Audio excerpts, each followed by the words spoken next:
여러분 안녕하세요. 저는 남성 비뇨기 건강을 전문으로 돌보고 있는 간호사 박지은입니다. 지난 30년 넘게 수많은 중장년 남성 환자분들을 만나며 일상 속 건강 문제와 식습관의 중요성에 대해 깊이 체감해 왔습니다. 오늘은 그 중에서도 특히 60대 이상 남성분들의 전립선 건강과 이를 어떻게 지켜나갈 수 있을지에 대해 전문가의 입장에서 말씀드리려 합니다. 우선 말씀드리고 싶은 것은 60대 이후의 남성은 일정한 간격으로 사정을 하지 않으면 전립선에 심각한 문제가 발생할 수 있다는 점입니다. 이는 결코 과장된 이야기가 아니라 의학적으로 확인된 사실입니다. 많은 분들이 이런 말을 들으면 놀라실 수 있겠지만 저는 현장에서 수없이 실감하고 있는 현실입니다. 밤에 자주 소변이 마려워 잠에서 깨는 분들, 아침에 자연스레 일어났던 발기가 사라진 분들, 소변이 새는 게 걱정돼 외출조차 꺼리게 된 분들, 이런 고민은 단순히 나이 탓으로 넘겨서는 안 되는 몸이 보내는 분명한 경고 신호입니다. 문제는 많은 분들이 이러한 증상을 부끄럽게 여기고 주변 누구에게도 말하지 못한 채 혼자서 감추고 있다는 점입니다. 그러나 아무런 조치 없이 방치하면 상황은 점점 더 나빠질 수밖에 없습니다. 실제로 제 환자 중에는 73세의 김재영 씨가 밤에 빈뇨 때문에 일어나다 넘어져 고관절을 골절하는 사고를 겪었습니다. 수술과 재활로 인해 신체적, 경제적으로 큰 고통을 겪어야 했습니다. 이렇게 사소한 소변 문제 하나가 삶의 질 전체를 무너뜨릴 수 있는 계기가 되는 것입니다. 또 다른 사례로 70대의 이성은 씨는 소변 누수로 인해 자신감을 잃고 수년 동안 다니던 서예 모임도 그만두며 점점 사람들과의 관계에서 멀어졌습니다. 아침 발기 감소 역시 많은 분들이 속으로만 고민하는 부분입니다. 이는 단순히 남성 호르몬의 문제를 넘어 혈액순환과 전립선 기능이 함께 얽혀있는 복합적인 문제입니다. 예전에는 아무렇지도 않게 느꼈던 일이 지금은 시도조차 어려워졌다고 토로하시는 분들의 이야기를 저는 수차게 들어왔습니다. 전립선 건강 문제는 수면의 질을 떨어뜨리고 자존감을 무너뜨리며 결국 사회생활이나 부부관계에도 깊은 영향을 끼치게 됩니다. 가장 두려운 점은 이러한 문제들을 그대로 방치했을 경우 평생 약물 치료나 수술이 필요한 상황으로 이어질 가능성이 매우 높다는 사실입니다.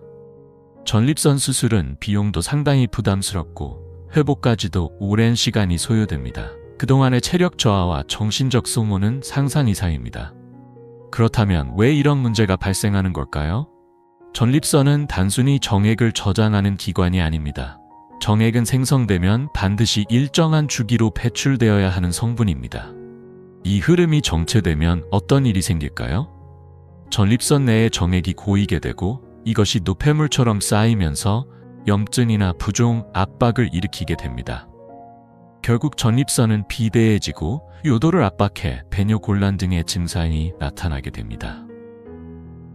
이미 수많은 의학 연구들이 이 사실을 뒷받침하고 있습니다.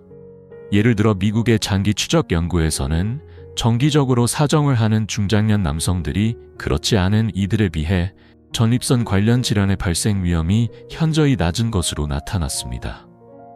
또 다른 해외 연구에 따르면 주 2회 이상 사정하는 습관을 가진 남성은 전립선암 발병률이 유의미하게 낮았다는 분석 결과도 발표되었습니다. 선생님, 그건 알겠지만 부부관계가 거의 없거나 혼자 사는 사람은 어떻게 해야 하나요? 이런 질문은 제가 진료실에서 가장 자주 듣는 이야기 중 하나입니다. 그리고 많은 분들이 이 질문을 꺼내기도 전에 스스로 포기해버리곤 합니다. 이 나이에 지금 와서 무슨 의미가 있겠어 라는 생각이 먼저 드는 것이죠. 그러나 바로 그 생각이 전립선을 더욱 빠르게 노화시키는 원인이 될 수 있습니다. 그렇다면 어떻게 해야 할까요? 해답은 자기 자극입니다. 즉, 자위행위입니다.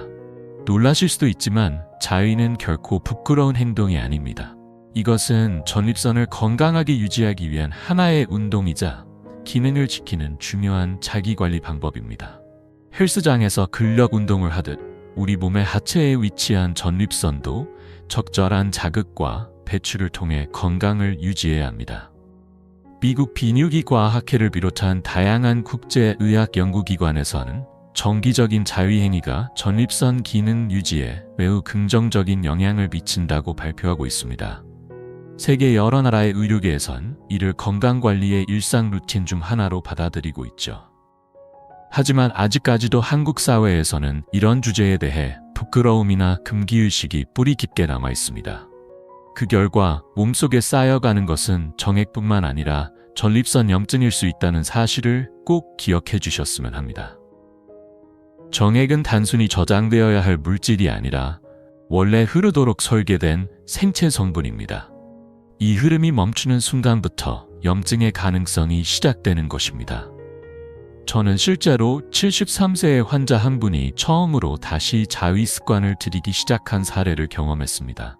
처음에는 이 나이에 무슨 자위냐며 손사래를 치셨지만 저는 이건 운동이라고 생각하시고 일주일에 2번, 한 번에 10분만 시도해보세요 라고 조언드렸습니다. 2달 뒤 그분은 이렇게 말씀하셨습니다. 선생님, 약보다 훨씬 효과가 있네요. 밤에 화장실 가는 게 더 이상 두렵지 않아요. 아침에 예전처럼 몸이 반응하는 걸 보고 저 자신도 깜짝 놀랐습니다. 그렇다면 언제, 어떻게 실천하는 것이 좋을까요? 추천드리는 시간은 샤워 후입니다. 이때는 체온이 올라가고 혈액순환도 원활해져 전립선의 자극이 효과적으로 전달될 수 있습니다. 장소는 혼자만의 공간, 예를 들어 욕실이나 편안한 침실이 적절합니다. 중요한 것은 마음이 편안하고 안정된 환경을 조성하는 것입니다. 자세에 대해서는 허리나 무릎에 부담이 있는 분이라면 옆으로 누운 자세가 좋고, 그렇지 않은 분이라면 몸을 약간 뒤로 기대며 앉는 자세가 일반적으로 무리가 없습니다. 샤워 직후에 목욕 의자에 앉아 실천하시는 분들도 계십니다. 중요한 것은 절대 무리가 가지 않는 편안한 자세를 유지하는 것입니다. 그렇다면 구체적으로 어떻게 자극해야 할까요? 여기에 핵심이 있습니다. 처음에는 성기 전체를 부드럽게 감싸듯이 위에서 아래로 살살 쓰다듬는 것부터 시작하세요. 갑자기 강하게 자극하는 것은 피해야 합니다. 최소 10분 정도는 시간을 들여 성기뿐만 아니라 그 뿌리, 회음부, 항문과의 사이까지도 부드럽게 마사지하듯 자극해주세요. 전립선은 성기 끝부분이 아닌 뿌리 쪽에 가까운 회음 깊은 안쪽에 위치해 있습니다. 사정 직전쯤 한번 멈췄다가 다시 자극하는 방식은 케겔 운동과 비슷한 효과를 가져오며 전립선 주변의 근육을 단련하는 데 도움이 됩니다. 이를 2~3회 반복하면 더욱 효과적입니다. 피부가 건조한 상태에서는 마찰로 인해 불쾌감이 생기거나 손상이 갈 수 있으므로 반드시 윤활제를 사용하는 것이 좋습니다. 수용성의 무향 윤활젤이나 식물성 오일이 적합하며 일반 로션이나 비누는 자극이 강하거나 성분이 피부에 맞지 않을 수 있어 피하는 것이 바람직합니다. 그리고 가장 중요한 점은 무리하지 않는 것입니다. 주 23회, 한 번에 1015분 정도면 충분합니다. 무엇보다 중요한 것은 꾸준함입니다. 단 12번 시도해보고 효과가 없다고 포기하지 마세요. 처음에는 어색할 수도 있지만 이것은 건강을 위한 운동이라고 생각하며 부담을 줄여보세요. 적어도 2주 정도만 꾸준히 실천해보세요. 밤중에 화장실로 깨는 횟수가 줄어들고 소변이 시원하게 나오는 느낌이 돌아오기 시작할 수 있습니다. 1달, 2달이 지나면 아침에 놀랄 만큼 긍정적인 변화가 찾아올지도 모릅니다. 이 자위 습관은 단순히 배뇨 개선이나 발기 기능 회복에만 국한된 것이 아닙니다. 이것은 몸 전체의 활력을 회복시키는 생활 습관이기도 합니다. 정액은 단순히 생식 기능과 관련된 물질이 아닙니다. 그 안의 성분들은 우리 몸의 혈관, 신경, 호르몬을 자극하고 조절하는 데 있어 매우 중요한 역할을 합니다. 정기적인 배출은 단순한 행위가 아니라 온몸의 순환이라는 엔진의 시동을 거는 역할을 합니다. 실제로 저의 환자였던 76세의 박영수 씨는 10년 넘게 아침마다 몸이 무겁고 허리가 아파 침대에서 일어나는 것이 너무 힘들었다고 합니다. 그런데 전립선 케어를 시작한 지 2달이 지나자 아침에 눈을 뜨면 머리가 맑고 몸이 가볍게 일어나져요. 허리 통증도 훨씬 줄었고 하루 종일 피곤함도 덜해졌어요 라고 말씀하셨습니다. 왜 이런 변화가 생기는 걸까요? 사정행위는 강력한 혈액순환 자극으로 작용합니다. 전립선이 자극되면 골반 주위의 혈류가 활성화되고 심장은 전신에 더 효율적으로 혈액을 공급할 수 있게 됩니다. 실제로 한 연구에 따르면 65세 이상 남성의 전립선 주변 혈류가 개선되면 하체 부종과 노화 관련 증상이 줄어들고 심혈관 질환의 위험 또한 낮아질 수 있다는 가능성이 제시된 바 있습니다. 또한 기분 역시 긍정적으로 변합니다. 사정 시에는 뇌에서 도파민, 옥시토신, 엔도르핀 등 이른바 행복 호르몬이 분비되며 이는 우울감을 줄이고 자신감을 높여주는 데 효과적입니다. 최근 연구에서는 정기적인 사정이 스트레스 호르몬 수치를 낮출 수 있다는 가능성도 보고되고 있습니다. 면역력 강화에도 긍정적인 영향을 미칩니다. 체내에서 정체되지 않고 정기적으로 배출이 이루어지면 림프의 흐름이 원활해지고 염증 물질도 보다 쉽게 감소하게 됩니다. 일부 연구에 따르면 정기적인 사정이 백혈구의 질을 개선한다는 결과도 있으며 특히 50대 이상 남성에서 그 효과가 뚜렷하게 나타났다고 보고되고 있습니다. 이 전립선 케어를 실천한 많은 분들이 공통적으로 말씀하시는 변화 중 하나는 바로 수면의 질입니다. 밤중에 화장실에 가는 횟수가 눈에 띄게 줄고 푹 자고 나면 아침에 머리가 맑아졌다는 이야기를 자주 듣습니다. 이는 단순히 기분이 좋아진 것이 아니라 수면의 깊이가 개선되고 뇌 기능까지 활발해졌다는 신호일 수 있습니다. 일본의 노년의학 연구에서도 정기적인 전립선 자극이 고령자의 수면 패턴을 조절하고 깊은 수면의 비율을 높이는 데 도움이 된다는 결과가 제시된 바 있습니다. 또한 사정은 항문, 회음부, 그리고 골반저근을 자연스럽게 수축시키는 운동이기도 합니다. 이 근육들은 배뇨 조절뿐만 아니라 허리 통증, 하체 혈액순환과도 밀접하게 연결되어 있으며 제2의 심장이라 불리는 골반저근이 강화되면 하체의 순환은 물론 전신 혈류 개선으로까지 이어집니다. 이건 단지 전립선만을 위한 관리가 아닙니다. 여러분의 심장과 뇌, 허리까지도 젊어지게 만드는 습관입니다. 혹시 이 글을 읽으시면서 안 해도 당장 큰일 나는 건 아니잖아 라고 생각하셨나요? 그러나 저는 그런 생각으로 수년간 방치하다 결국 수술비 앞에서 눈물을 흘리는 수많은 분들을 직접 보아왔습니다. 73세의 조병철님은 선생님, 그냥 소변이 좀 편해졌으면 좋겠다고 생각하고 왔어요. 그런데 요즘 비도 좀 섞이고 소변 한번 보는데 너무 오래 걸려요. 라고 말씀하셨습니다. 검진 결과는 전립선암 진행기였습니다. 이미 종양 조직이 방광을 눌러 제거 수술을 피할 수 없는 상황이었죠. 이건 결코 남의 이야기가 아닙니다. 하지만 이 정보를 접한 지금의 여러분은 선택할 수 있습니다. 그 어떤 도구 없이 오직 손끝 하나로 스스로의 건강을 지킬 수 있는 기회를 가지고 있는 것입니다.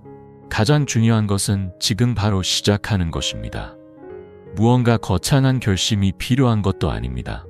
단 한 번의 작은 실천이면 충분합니다. 병원에서 치료받을 일도 약을 복용할 필요도 없습니다. 비용이 들지도 않고 누구의 허락도 필요 없습니다. 오직 당신 자신의 선택만이 필요합니다. 여러분의 몸속 흐름을 다시 되살리는 일, 그것은 오늘 밤, 아니, 지금 이 순간부터도 가능하다는 사실을 기억해 주세요. 나중에 해봐야지라고 생각하신다면 아마 평생 시도하지 않게 될지도 모릅니다. 나중은 존재하지 않습니다. 건강은 기다려주지 않기 때문입니다. 혹시 이 이야기가 내 이야기 같다고 느껴지셨다면 오늘 밤 단 10분만이라도 실천해보세요. 그리고 내일 아침 눈을 뜬 순간 몸이 들려주는 작은 신호에 귀를 기울여 보시길 바랍니다. 뭔가 달라진 듯한 느낌. 바로 그 순간부터 당신의 변화는 이미 시작된 것입니다. 이 정보를 꼭 소중한 지인에게도 공유해 주세요. 부끄러운 이야기가 아닙니다. 당신의 실천이 누군가의 인생을 바꾸는 전환점이 될 수도 있습니다. 이제 제2부, 계란의 영양과 똑똑한 식단 조합에 대해 이야기해 보겠습니다.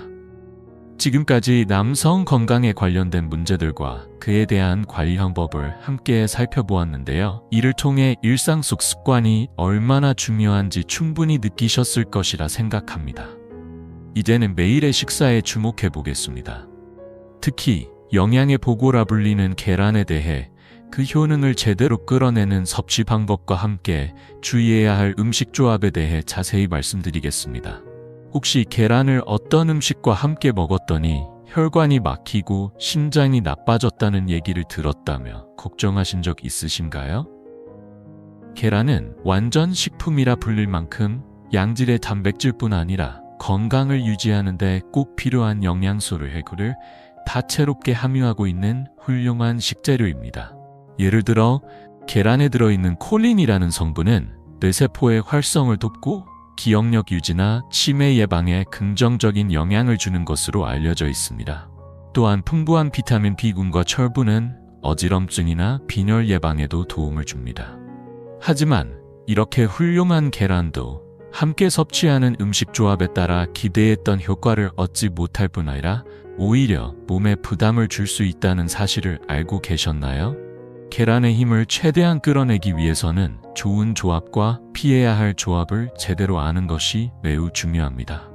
우선 계란이 가진 대표적인 7가지 건강 효과를 다시 한번 정리해 보겠습니다.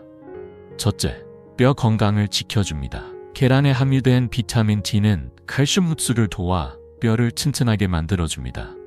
우유나 멸치 같은 식품과 함께 먹으면 골다공증 예방 효과가 더욱 높아집니다. 둘째, 근육 유지와 강화에 좋습니다. 고품질의 단백질은 나이가 들수록 줄어들기 쉬운 근육을 유지하고 강화하는 데 도움을 줍니다. 셋째, 피부 개선에도 효과적입니다. 계란에 포함된 비타민 A 등은 세포 재생을 촉진해 피부 탄력과 수분 유지를 돕습니다. 넷째, 면역력 강화에도 기여합니다. 계란 속 셀레늄은 면역 기능을 활성화시키고 갑상선 호르몬 조절에도 관여합니다. 풍부한 비타민과 미네랄은 감기나 독감 예방에도 도움이 됩니다. 다섯째, 인지 기능 유지에 좋습니다. 계란 노른자에 들어있는 레시틴과 콜린은 뇌 건강을 지켜주고 노화를 늦추는데 긍정적인 영향을 미칩니다. 기억력 저하를 막고 신경 전달 물질 생성을 도와줍니다. 여섯째, 시력 보호에도 효과가 있습니다. 노른자에 함유된 루테인은 눈의 산화 스트레스를 줄이고 노화를 방지해주며 뚝황색 채소와 함께 섭취하면 백내장과 황반변성 예방에도 도움이 됩니다. 일곱째, 다이어트에 유리합니다. 계란은 단백질과 영양소는 풍부하지만 칼로리는 낮아 포만감을 주기 때문에 식욕을 조절하는 데 효과적입니다. 또한 다이어트 중 발생하기 쉬운 탈모 예방에도 도움이 됩니다. 이처럼 다양한 건강 효능을 가진 계란이지만 다음과 같은 음식과의 조합은 주의가 필요합니다. 지금부터 계란과의 상극 조합들에 대해 알려드리겠습니다. 두유는 팥에서 나는 고기라 불릴 만큼 양질의 단백질을 함유하고 있으며 나쁜 콜레스테롤 수치를 낮추는 데에도 긍정적인 영향을 줄 수 있는 식품입니다. 그러나 계란과 함께 섭취할 경우에는 주의가 필요합니다. 두유에 들어있는 트립신 억제 물질이 계란 흰자에 포함된 단백질의 소화와 흡수를 방해할 수 있기 때문입니다. 이로 인해 소화불량이나 메스꺼움 같은 증상이 유발될 수 있어 동시에 먹는 것은 피하고 시간차를 두고 섭취하는 것이 좋습니다. 감 또한 비타민 C가 풍부해 피부 건강 등 여러 효능을 기대할 수 있는 과일이지만 단닌이라는 성분이 계란의 단백질과 결합하면 위에서 소화되기 어려운 덩어리를 형성할 수 있습니다. 이 덩어리는 복부 불편감을 유발하거나 심한 경우 체내에서 결석 형성의 위험까지도 높일 수 있다는 지적이 있습니다. 따라서 감과 계란은 함께 먹지 말고 최소한 수시간의 간격을 두고 섭취해야 합니다. 또한 일부 약물, 특히 특정 항생제 등을 복용 중일 경우에도 주의가 필요합니다. 계란의 풍부한 단백질이 약물의 성분과 상호작용을 일으켜 약효를 약화시키거나 알레르기 반응 및 기타 부작용을 유발할 수 있기 때문입니다. 약물을 복용하고 있는 분이라면 계란 섭취 시간에 대해 의사나 약사에게 상담하거나 최소한 1시간 이상 간격을 두는 것이 안전합니다. 그렇다면 반대로 계란과 함께 먹었을 때 영양 효과를 더욱 끌어올려주는 궁합 좋은 식재료는 어떤 것들이 있을까요? 다음에서는 계란의 장점을 배가시키는 최적의 음식 조합을 소개해드리겠습니다. 사과는 아침의 황금이라 불릴 정도로 천연 비타민제라 할 수 있습니다. 계란에는 상대적으로 부족한 비타민C와 풍부한 식이섬유가 사과에는 고르게 들어있어 장 운동을 활발하게 하고 배변 활동을 원활하게 해줍니다. 또한 체내에 쌓인 나쁜 콜레스테롤을 배출시키고 동맥경화 예방에도 효과적이며 나아가 심장병이나 뇌졸중 같은 중증 질환의 위험을 낮추는 데에도 기여할 수 있습니다. 아침 식사로 삶은 달걀과 사과를 곁들인 채소 샐러드를 챙겨 먹는다면 건강한 하루를 시작하는데 더없이 좋은 조합입니다. 호박, 특히 잘 익은 늙은 호박은 계란과 아주 뛰어난 궁합을 자랑합니다. 베타카로틴이라는 강력한 항산화 물질이 풍부해 체내에서 비타민 A로 전환되며 비타민 E도 다량 함유되어 있어 면역력을 높이고 감기 예방이나 피로 회복에도 효과가 있습니다. 계란은 단백질과 미네랄은 풍부하지만 식이섬유는 부족한 편인데 호박과 함께 먹으면 식이섬유를 충분히 보충해줘 소화를 돕고 변비 개선에도 도움이 됩니다. 또한 체내의 노폐물 배출을 촉진하는 작용도 있어 동맥경화나 생활습관병 예방에도 연결됩니다. 호박과 계란을 함께 활용한 볶음 요리나 조림 요리는 영양 균형이 뛰어난 건강식으로 추천할 만합니다. 부추는 간의 기능을 돕고 혈액순환을 원활하게 하는 효과가 있는 식재료로 알려져 있습니다. 특히 부추에 함유된 알리신은 비타민 B1의 흡수를 촉진시켜 피로회복과 체력 증진에 기여하며 예로부터 기력의 채소라 불릴 만큼 건강 유지에 효과적인 식품입니다. 계란과 부추를 함께 조리하면 두 식재료의 영양 효과가 서로 상승작용을 일으켜 전반적인 스태미나 향상과 컨디션 조절에 도움을 줍니다. 부추 계란 볶음이나 부추를 넣은 계란말이는 간편하면서도 영양이 풍부한 식사 메뉴로 누구나 쉽게 활용할 수 있습니다. 끝으로 계란은 매우 영양가 높은 식품이지만 그 효능을 제대로 이끌어내기 위해서는 함께 섭취하는 음식과의 조화를 고려하는 것이 중요합니다. 아무리 건강에 좋은 음식이라 해도 그것만 반복적으로 섭취하는 식습관은 오히려 균형을 무너뜨릴 수 있습니다.